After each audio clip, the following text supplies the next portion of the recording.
introducing what is Sokolohiyang Filipino, or what we call Filipino psychology. So this is a field of study that emerged in the Philippines in the 1970s under the leadership of Virgilio Enriquez. So Sikolohiyang Filipino aims to understand the Filipino psyche, behavior, and mental processes from a culturally sensitive perspective.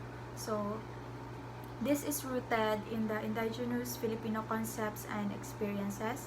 Also, it seeks to decolonize psychology by challenging Western-centric theories and methodologies. So, it advocates the integration of Filipino languages, cultural practices, and social realities into psychological research. So, it critically examines kung ano ba yung impact ng colonialism sa Filipino psyche and identity. So, by acknowledging what are the historical traumas and cultural assimilations na experience ng Filipinos under the colonial rule. So, Sikolohiyang Pilipino seeks to reclaim our indigenous knowledge and promote cultural pride and resilience. So, rather than focusing solely on individual pathology or behavior, Sokolohiyang Pilipino adopts a more holistic perspective that na gina-consider ang interconnectedness ng individuals sa family, community, and environment. So, Sokolohiyang Pilipino, overall, it recognizes the importance ng addressing social, cultural, environmental factors in understanding human psychology. So, introducing Virgilio Enriquez, the one who pioneered the Sikolohiyang Filipino, which translates to Philippine psychology. So, he sought to develop psychology that is rooted in the Filipino culture and context. So, emphasizing indigenous concepts and perspectives. So, Enriquez advocated for a psychology na nag-acknowledge ng unique cultural identity and experiences ng Filipinos rather than simply adopting Western theories and methods. So his work aimed to decolonize psychology sa Philippines and promote a more culturally sensitive approach to understanding human behavior and mental processes ng Filipinos. Also, Enriquez emphasized na the need to integrate indigenous Filipino concepts, values, and practices into the study and practice of psychology. So this meant exploring traditional beliefs, worldviews, cultural practices to understand how they influence Filipino identity, behavior, and mental health. So, gi-highlight niya ang importance of language in shaping psychological process and advocated for the use of Filipino languages in psychological research and therapy. So, he believed that language reflects cultural nuances and societal norms, influencing how individuals perceives themselves and their environment. So, Enriquez promoted a psychology that is socially relevant, also responsive to the needs of Filipino society. So, encourage yung mga psychologists to address social issues such as poverty, inequality, and colonial mentality within their research and practice, aiming to empower individuals and communities to enact positive change. So now let's talk about Filipino values. So in here, rethinking Filipino values means reconsidering the way people traditionally think about Filipinos, So Enriquez believed that the approach to studying these values needed to change. Instead of just accepting the current way of thinking about us or the perspective from other countries, he wanted Filipino scholars to take a fresh look, considering what it means to be a Filipino and how that influences values. Kasi sa ibang countries or sa foreign countries, lalo sa Western, yung mga values na ito is tinitake nila as negative, which is hindi naman talaga in Sikolohiyang Filipino. So,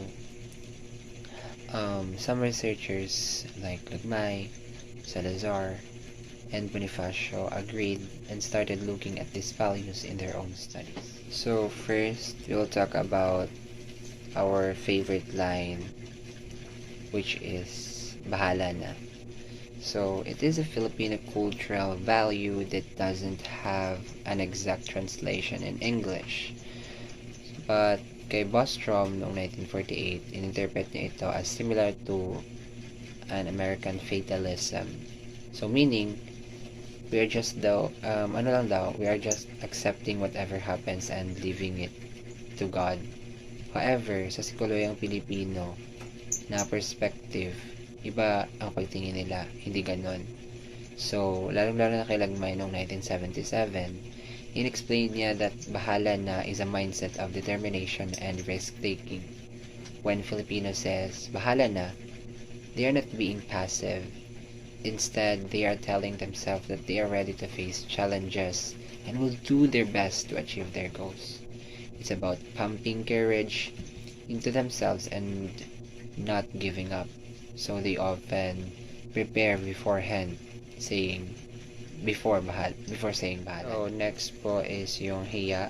So it is a Filipino word that's been translated as shame po. So, or feeling uncomfortable in socially awkward situations. For example, when someone gets scolded in public, some foreigners sees it as negative thing. Like when Filipinos spend too much during celebrations to impress others, diba? But Filipino scholar says that that's not the whole picture. They explain that different forms of hiya have different meanings. For example, nakakahiya means embarrassing and mahiyain means shy. So, they also say that foreigners mainly focus on the aspect of hiya. They miss that it can be positive too. So, finally, at the end of the day naman, they have suggested that a better translation for hiya in English is sense of propriety, meaning knowing what's socially appropriate. Next po natin na pag-uusapan po ay yung utang na loob. So, itong utang na loob has been translated as debt of gratitude. So, sa mga foreign countries. So, meaning when someone helps you, you feel obligated to repay them in the future, either by helping them back or sending gifts. It's seen an ongoing relationship when it's not always clear when the debt has been fully paid. So dito parang complicated siya kasi hindi mo alam kung nabayaran mo na ba yung utang na loob na yun or wala pa, or kung sapat na ba yun o hindi pa. Pero kung kay Enriquez, sinasuggest niya that there might be an element of wanting to maintain the colonizer image as a benefactor by promoting reciprocity. So, however, in some Filipino culture, utang na loob means gratitude or solidarity. It's not necessarily a burden like the word debt. So, di siya talaga na utang. So, ano siya? It suggests that there's always an opportunity to repay a favor, even if it's not immediate. Next po natin na pag-uusapan ngayon is yung pakikisama versus pakikipagkapwa. So according to Lynch, pakikisama is about fitting in and getting along with others. It means you're going along with that specific group and not causing any problems naman. It's like teamwork, ganon. Pero ayon kay Enriquez, yung pakikipagkapwa is about seeing others as fellow human beings. So, it's about treating everyone with respect and understanding.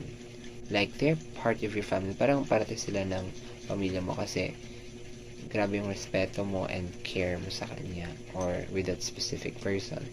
It's about being kind talaga and caring towards others.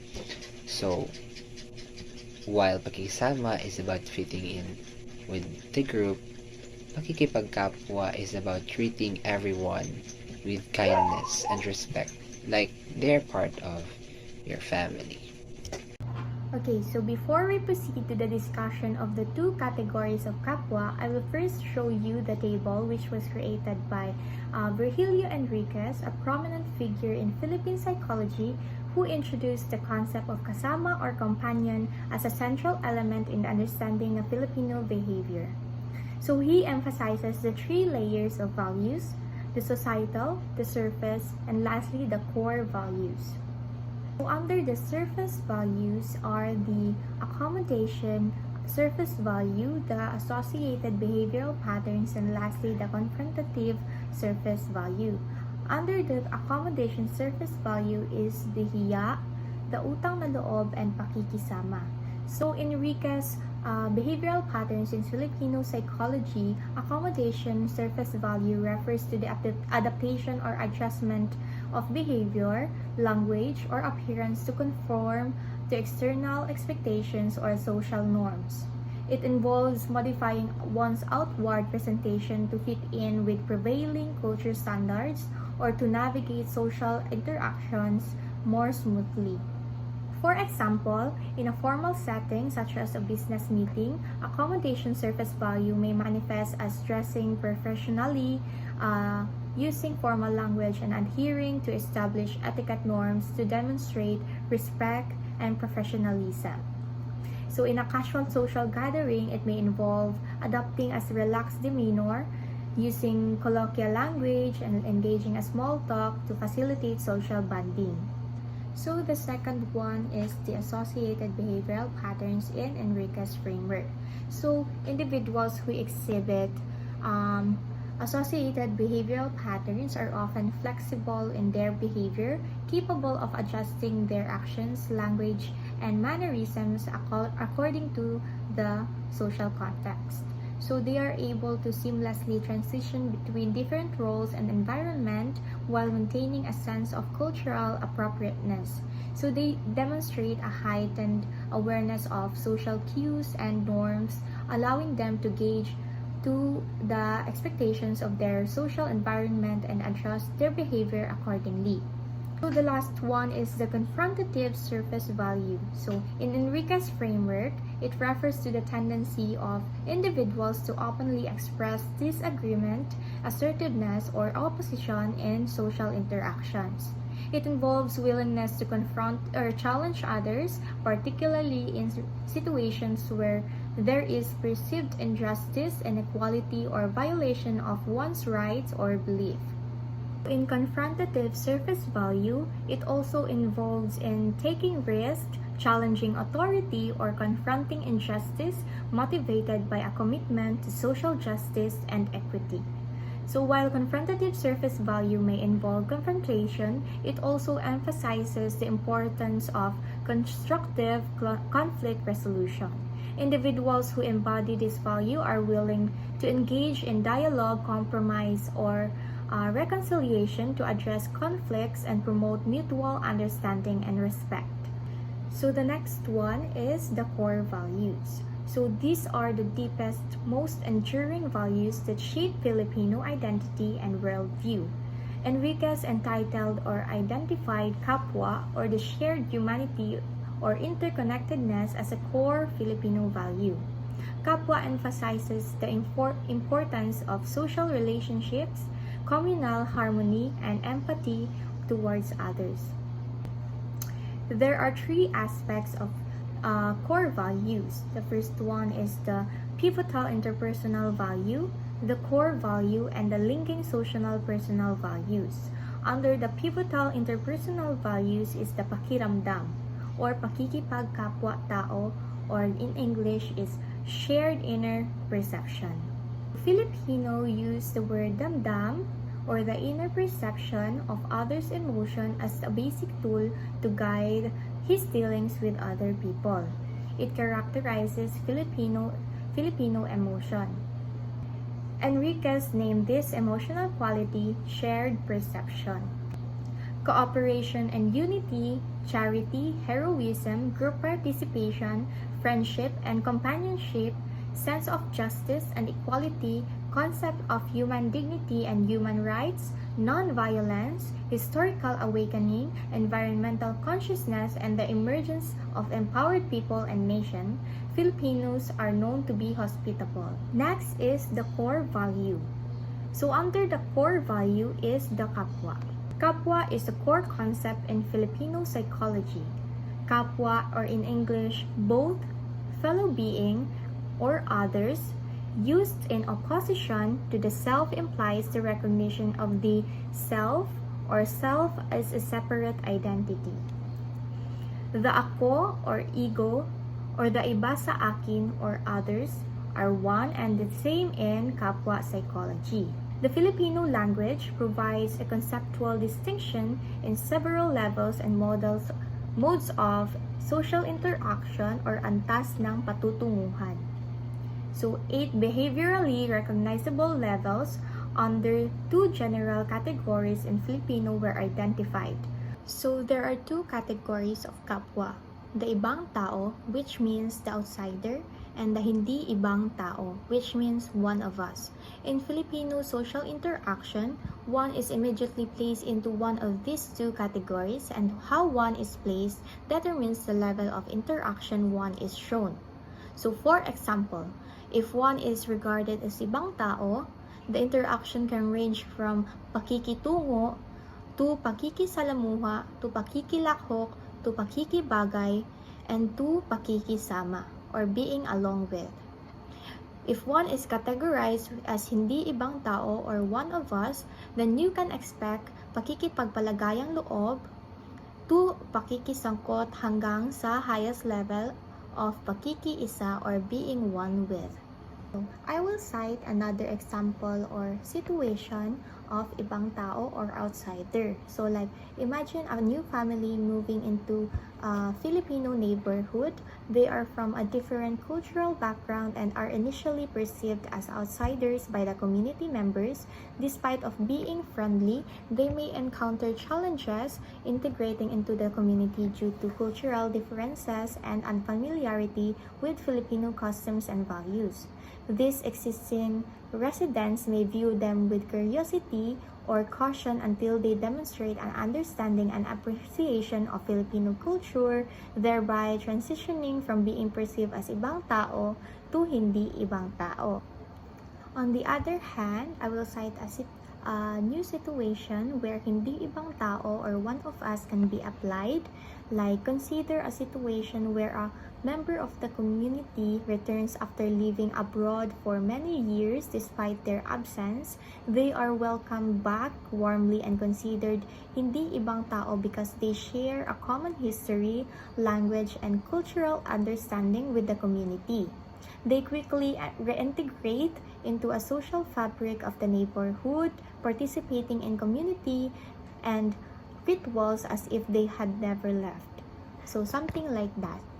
So in both scenarios, the concept of kapwa operates differently, reflecting the distinction between ibang tao or outsider and the hindi ibang tao or one of us, based on familiarity, shared experiences, and cultural belonging within the Filipino community. There are different ways an individual may be perceived as ibang tao within Filipino psychology.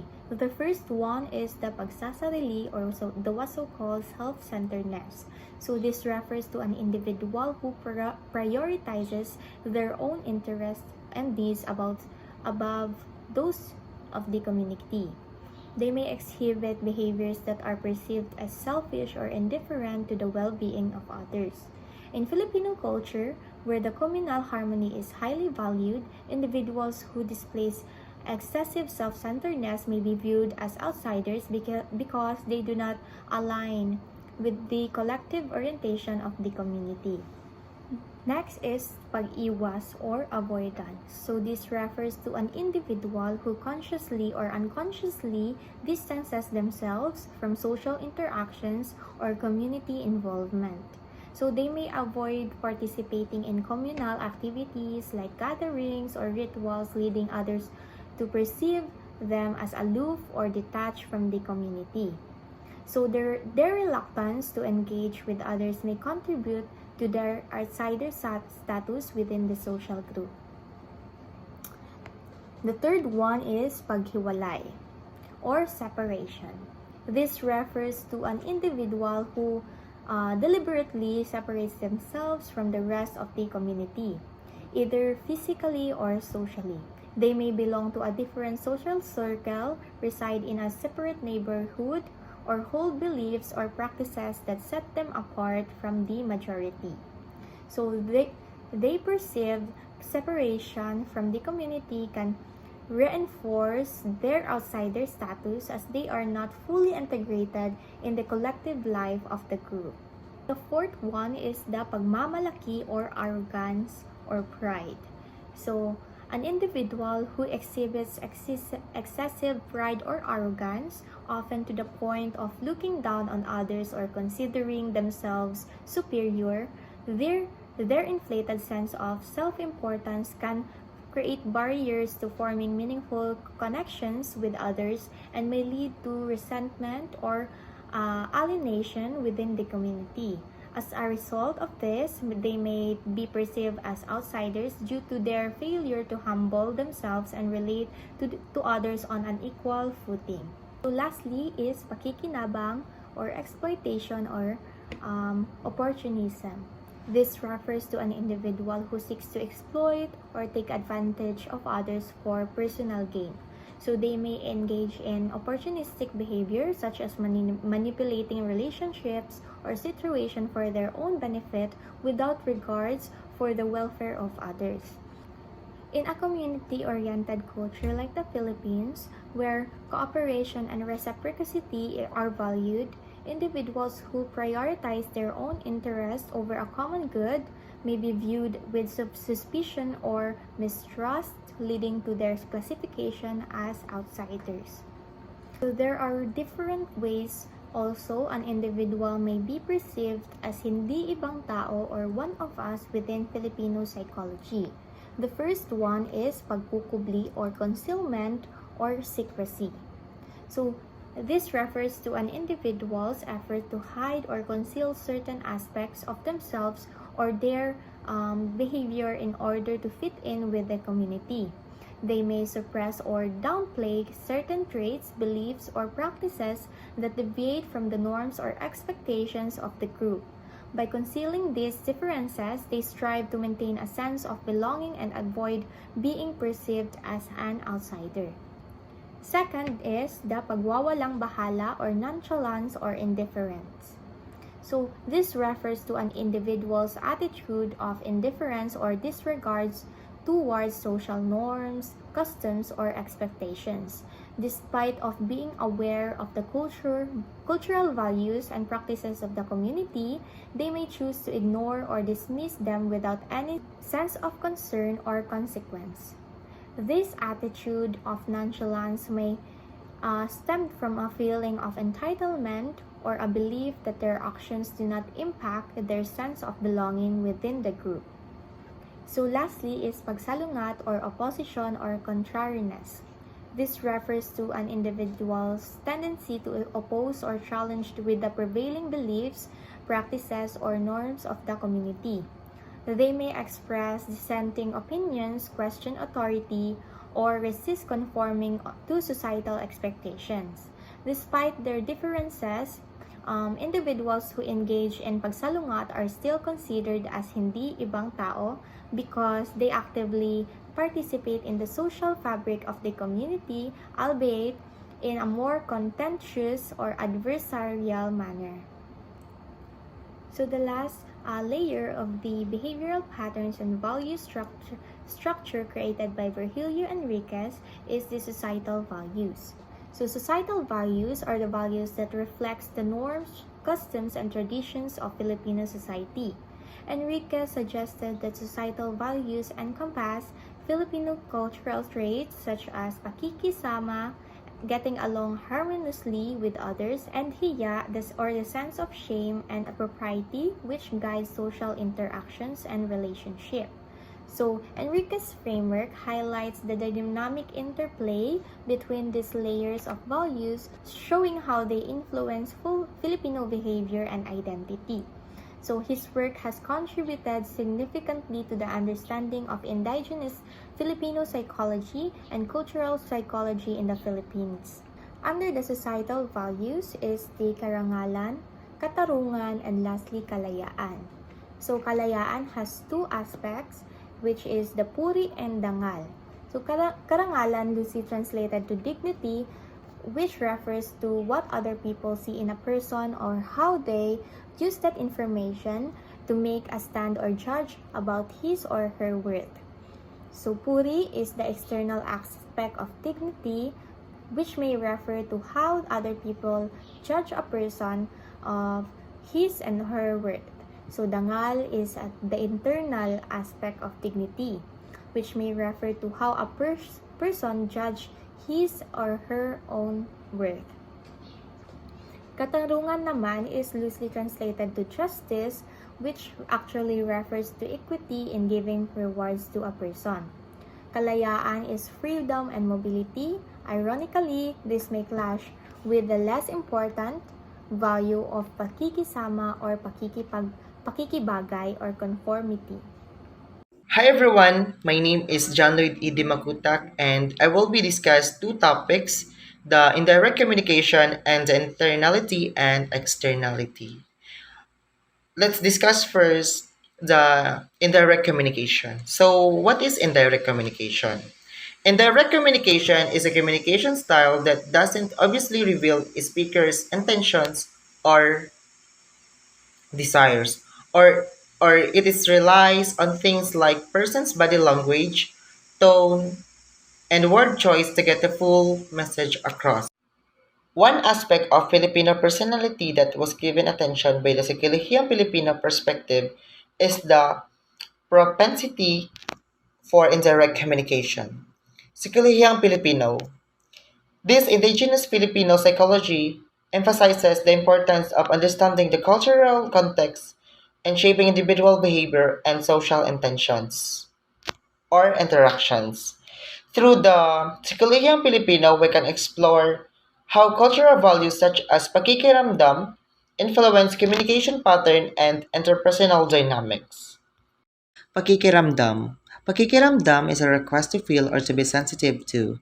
It is a shared feeling, a kind of emotional a priori.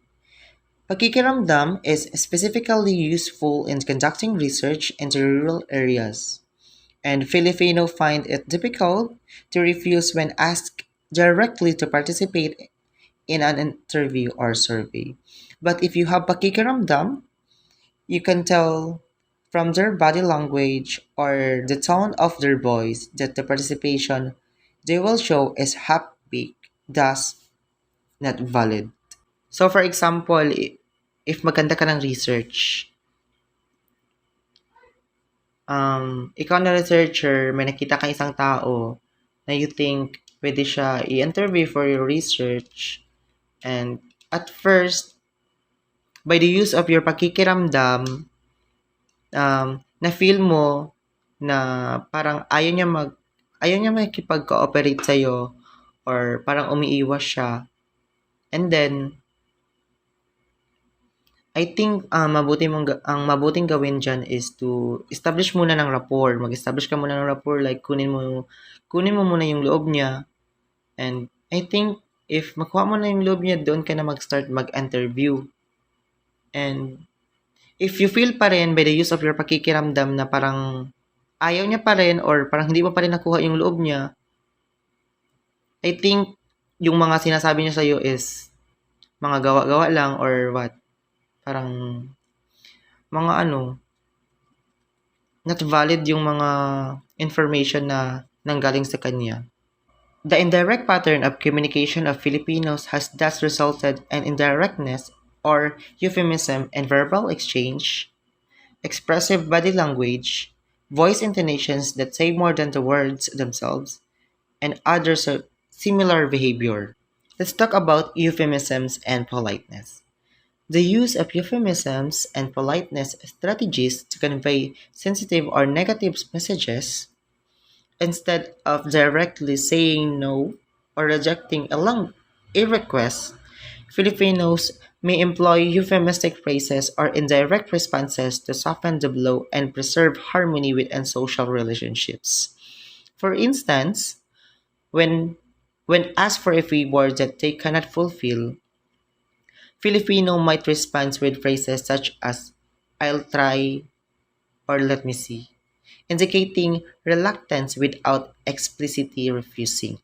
Similarly, instead of criticizing someone directly, Filipino may offer constructive feedback in subtle manner, often through implicit cues or nonverbal expression. Expressive body language and voice intonations.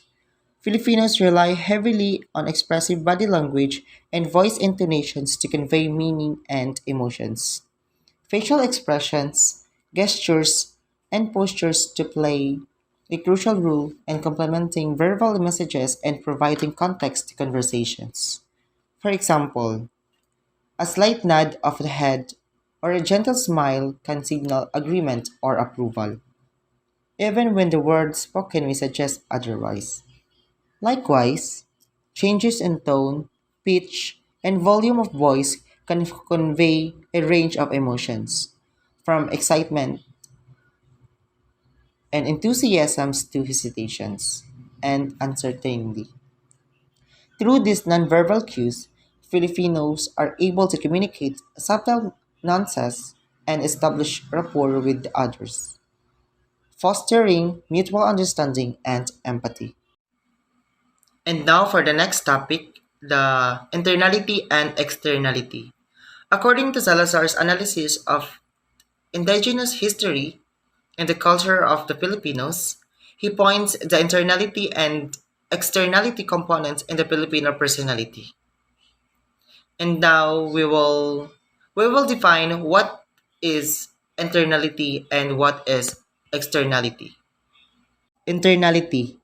It originates from within an individual or system, relates to internal attributes, belief, motivations, or traits. Examples include personality traits, values, attitudes, and internal locus of control. While externality originates from outside an individual or system, relates to external influences, circumstances, or factors. Examples include environmental factors, social norms, cultural values, and external locus of control. We have here two examples, puri and dangal.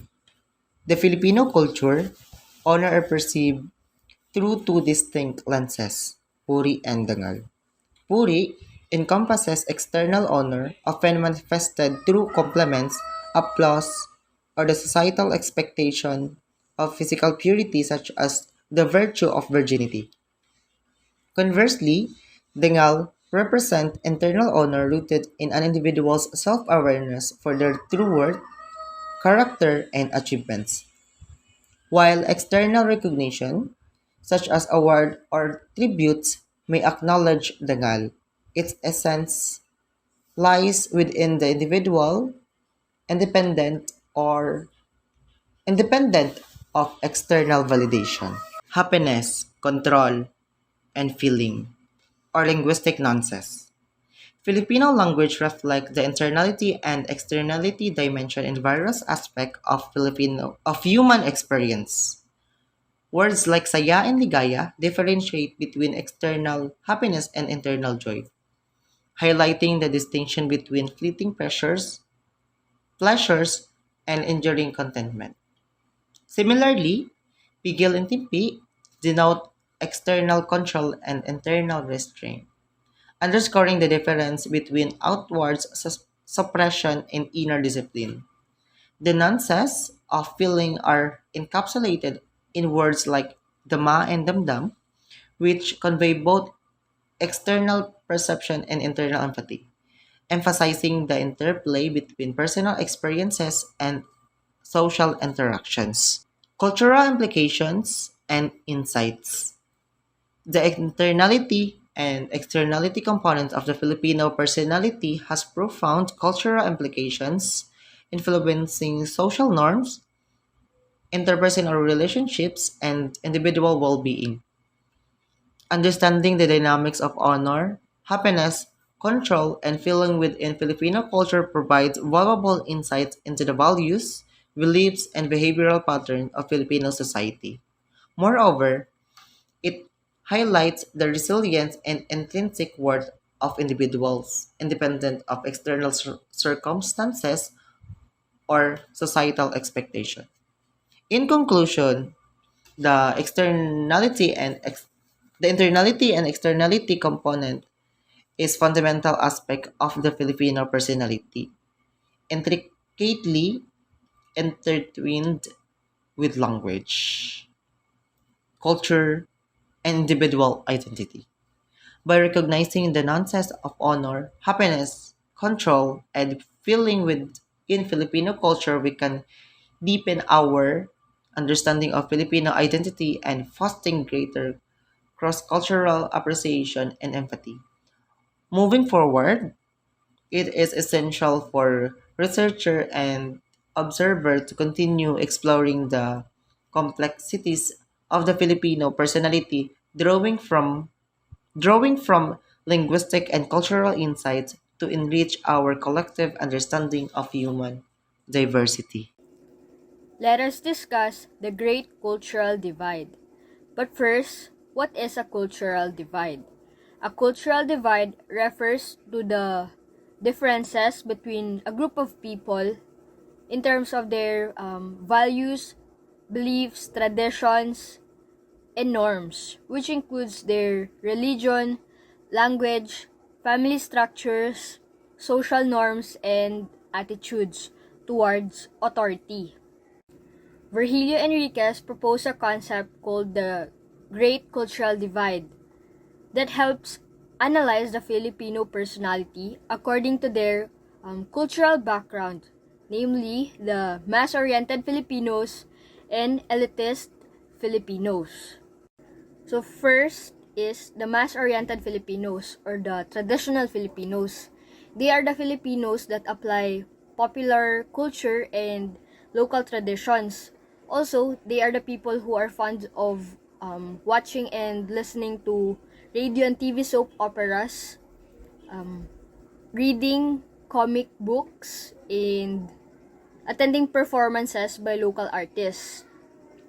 Also, they seek healthcare from indigenous healers alongside modern medicine. Then, these indigenous healers performs a ceremony that includes prayers, chants, drummings, songs, and a variety of sacred objects. They also use Filipino language and regional language. An example of mass-oriented Filipinos is the Bayanihan spirit, where the concept of the Bayanihan embodies the spirit of communal unity and cooperation. Today, the Bayanihan manifests in Filipinos coming together to help each other in times of need, such as during natural disasters or community events. This collective effort reflects the mass-oriented nature of Filipino culture, where people support one another for the greater good of the community. Next is the elitist Filipinos. The elitist Filipinos practices the foreign cultures left by the colonizers of our country, such as using the English and French language. They also prioritize high culture and Western influences and attend performances in cultural centers and theaters. For example, the elitist Filipinos have exclusive clubs and social circles, wherein the club has a strict membership criteria based on factors such as wealth, professional status, creating barriers to entry for those who do not meet the elite standards. So, the next is the self as proactive and agentic. Let's talk about Bandura's social cognitive theory. So, according to Bandura's social cognitive theory, individual traits, environmental influences, and cognitive process interact dynamically to shape behavior. According to Bandura's theory, cognitive functions like motivation, memory, and attention have a major influence in determining behavior. The idea of observational learning, which holds that people pick up new behaviors by watching and imitating others, is fundamental to this theory.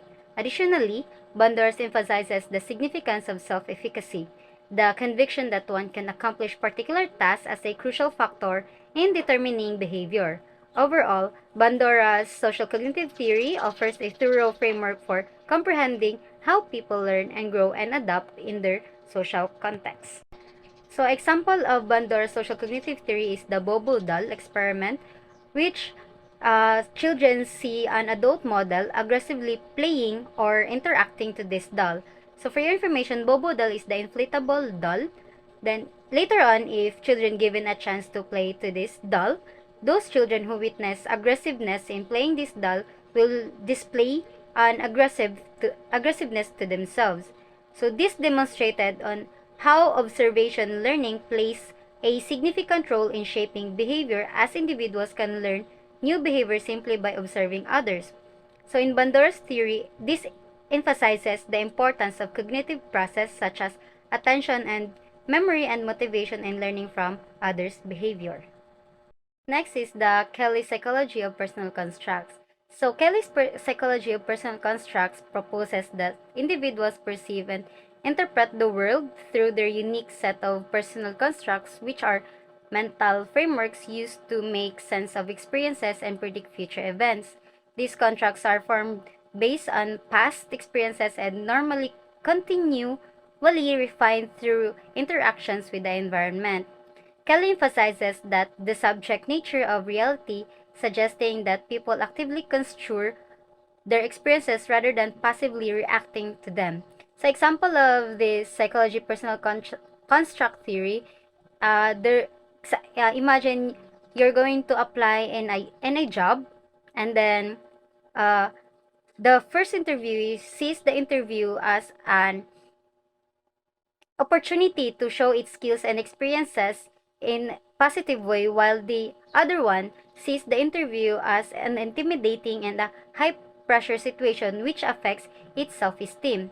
So these different interpretations from each individual's distinct set of personal constructs shaping on how they perceive and respond to the same event. So now let's focus on Bandura's social cognitive theory. As you can see in figure 15a, this is the Bandura's triadic reciprocal causation. Bandura's theory of reciprocal determinism proposes that behavior is influenced by the continuous interaction between personal factors such as thoughts, beliefs, and emotions, and environmental factors such as social influence and situational cues, and behavior itself. According to this theory, individuals do not simply react to external stimuli, nor are they purely driven by internal factors. Rather, they actively shape and are shaped by their environments through a dynamic and reciprocal process. Personal factors and environmental influences and behavior all exert a mutual influence on each other, creating a complex interplay that ultimately determines an individual's action and experiences. This theory underscores the bidirectional relationship between individuals and their environments, highlighting the importance of understanding both internal and external factors in explaining human behavior. So, example of Bandura's reciprocal determinism, like, isipin mo na gusto mo na regular ka exercisely and healthy living ka na, like, magkain ka na ng mga gulay, ganun. And then, if you engage in this behavior, then, you might notice the changes in your energy levels, the mood, and the physical appearance. So, this may develop beliefs that you stick to your new lifestyle changes, which you can feel confidence and the willpower or doubting your ability to resist in unhealthy temptations. Then the environment, which plays a crucial role in this goal of yours, since it affects on how you deal with this goal of yours. For example, if yung mga kaibigan mo, ang gina-prioritize nila is health and fitness. So, gina-encourage ka nila and bigyan ka nila ng support para mas mapadali pa ang pag-maintain mo ng habits mo. And contradict to this is, if ang environment mo nagpa-trigger ng unhealthy eating or sedentary behavior, then yung maka-easy access ka sa fast food or lack of safe spaces for exercises, then this will make us the challenges in sticking in your goals. Next is the figure 15b, the Bandar's concept of self-efficacy, the proxy and collective agency. So proxy agency, this refers to the belief that one can exert influence over their environment and outcomes indirectly through others. Example of this, like, di ba may groupings kayo and this particular student na ginabelieve niya na mag-succeed ang work ninyo if bigay niya ang mga tasks to the members and then coordinating their efforts even if they themselves are not directly completing all aspects of the project. Proxy agency reflects the understanding that individuals can achieve goals by influencing or directing the actions of others, while in collective agency, this extends the concept further to encompass the belief in the collective ability of a group to accomplish tasks and achieve shared goals. Gina-emphasize nito ang collaborative nature of human behavior and the collective efficacy of a groups to organize and coordinate and execute for the desired outcomes. For instance, yung may community gathering kayo, then gusto nyo i-address yung problem, kagaya ng mag-organize kayo ng neighborhood watch program para mas ma-improve ang safety ng inyong area. So, nag-rely ka sa mga ginabigay nila na beliefs para mas maging epektibo pa yon and makakita ka ng differences. So, how is self-efficacy developed?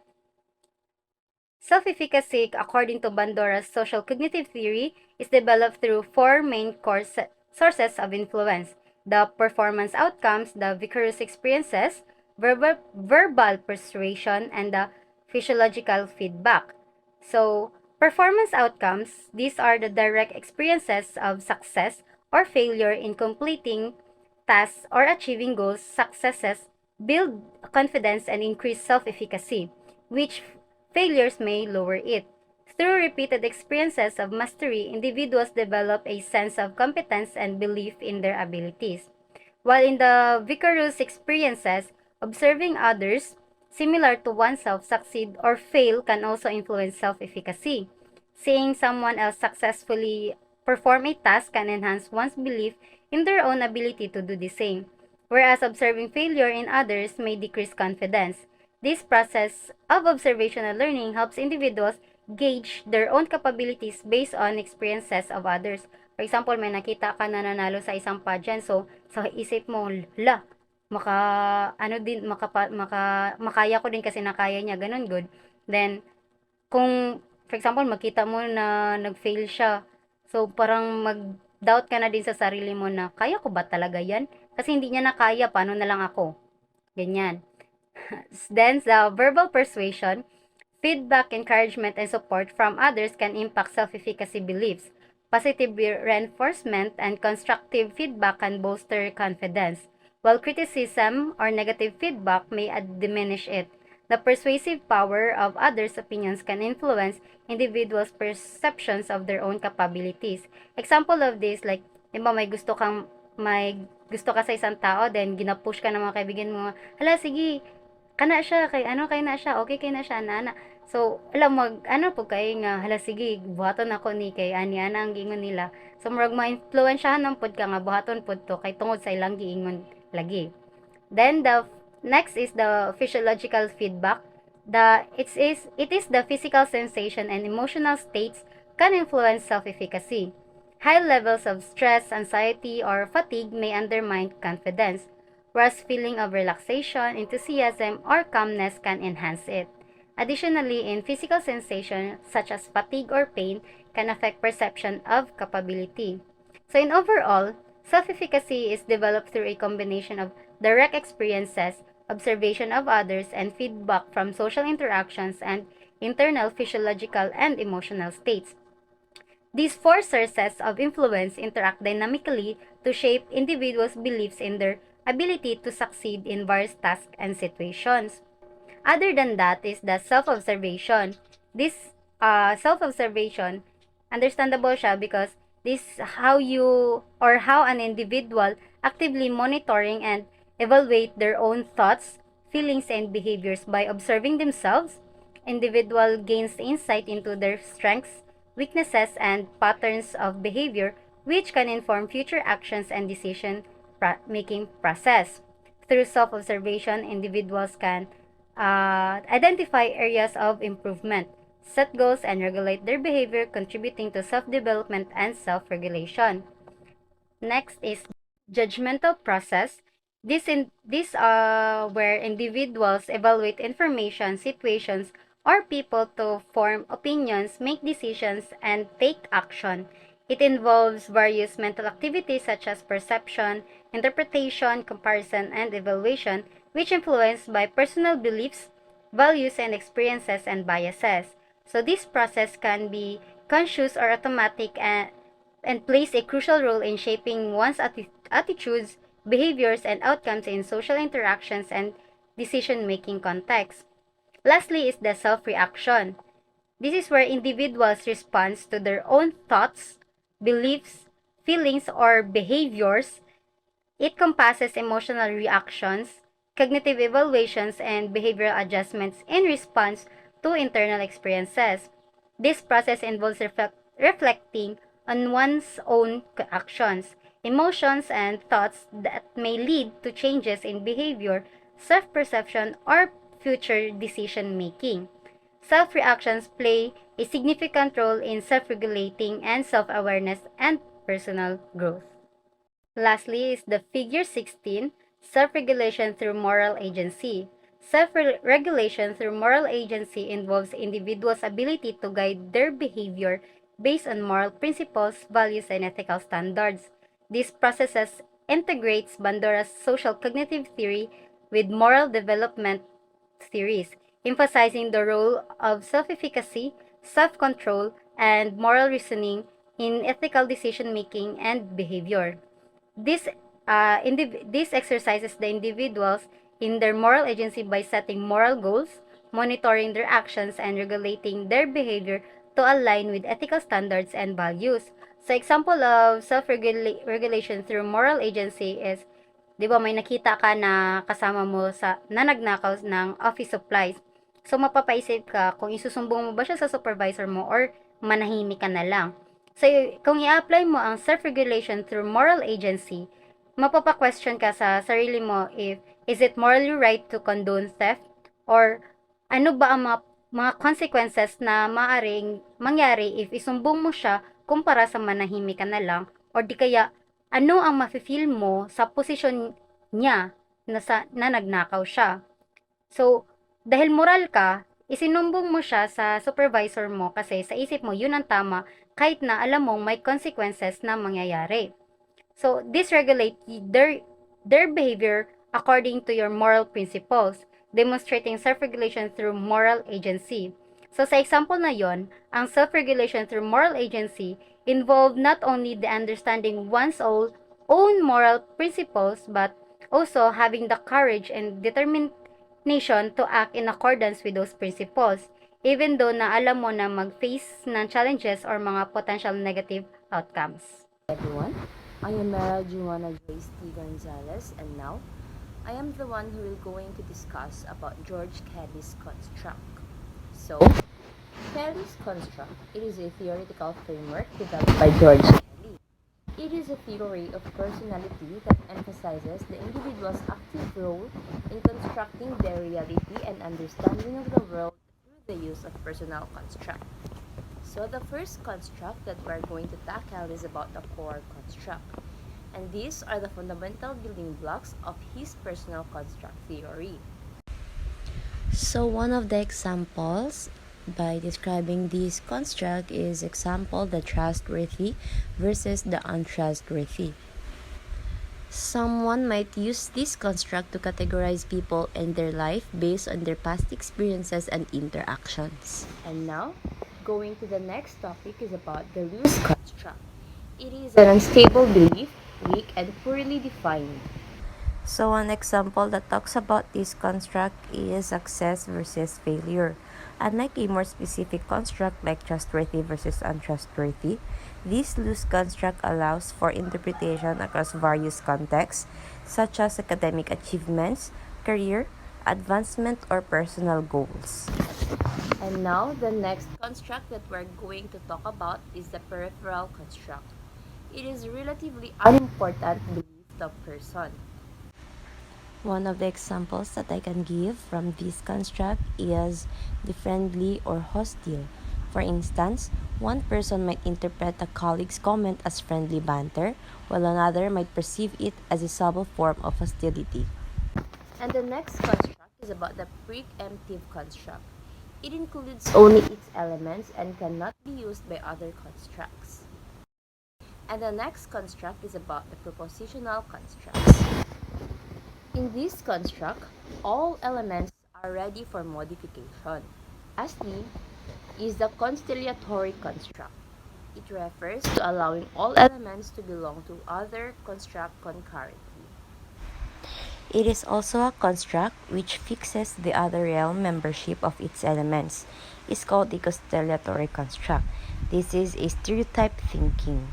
So now that you are done talking about Kelly's construct, and now let's move forward to Kelly's 11 corollary. So George Kelly's 11 corollaries are fundamental principles within his personal construct theory. And here are the following corollaries. So the first corollary that we are going to talk about is the construction corollary. So in construction corollary, people anticipate events based on their interpretation of their construct systems. And the second corollary is about the experience. So, the experience corollary talks about people construction systems that evolves as they are exposed to new experiences. Next is the individuality corollary. In this corollary, people's construction systems are unique to them and may differ from those of others. Now moving forward to organization corollary. In organization corollary, people organize their construct hierarchically, with some being more central and others peripheral. And now let's move forward to the dichotomy corollary. In dichotomy corollary, constructs are bipolar, meaning they have two opposing poles. It also refers to a person's construction system and is composed of a finite number of dichotomous constructs. Every construct has both positive and negative aspects. In the example used above, both ways of putting your car in the garage have advantages and disadvantages. And now let's talk about choice corollary. In choice corollary, people choose the construct that best fits and predicts their experiences. It also talks about the person chooses for himself that alternative in a dichotomized construct, through which he anticipates the greater possibility for extension and definition of his system. Range corollary. Range corollary constructs vary in their inclusiveness, with some being broad and others narrow. And this corollary states that constructs are limited to a particular range of convenience. That is, they are not relevant to all situations. And now, we are in the modulation corollary. In modulation corollary, constructs can change in their clarity and importance over time. The variation in a person's construction system is limited by the permeability of the constructs within whose range of convenience the variant lie. The fragmentation corollary. In this corollary, some constructs may not fit neatly into a person's overall construct system, leading to inconsistency. A person may successively employ a variety of construction subsystems which are inferentially incompatible with each other. The fragmentation corollary says that we can be inconsistent within ourselves. And now, we have moved forward from fragmentation corollary to commonality corollary. In commonality corollary, people can share similar construct systems, leading to shared understanding and communication. And lastly is the sociality corollary. And the last corollary that we're going to discuss is the sociality corollary. People's construct systems are influenced by their social interactions and relationships. It is also a concept proposing that an individual's ability to communicate or otherwise interact with another individual is based on an understanding of the other's personal construct. These corollaries from the foundation of Kelly's theory and provide insights into how individuals perceive and interpret their world. And that would be all in George Kelly's constructs and corollaries.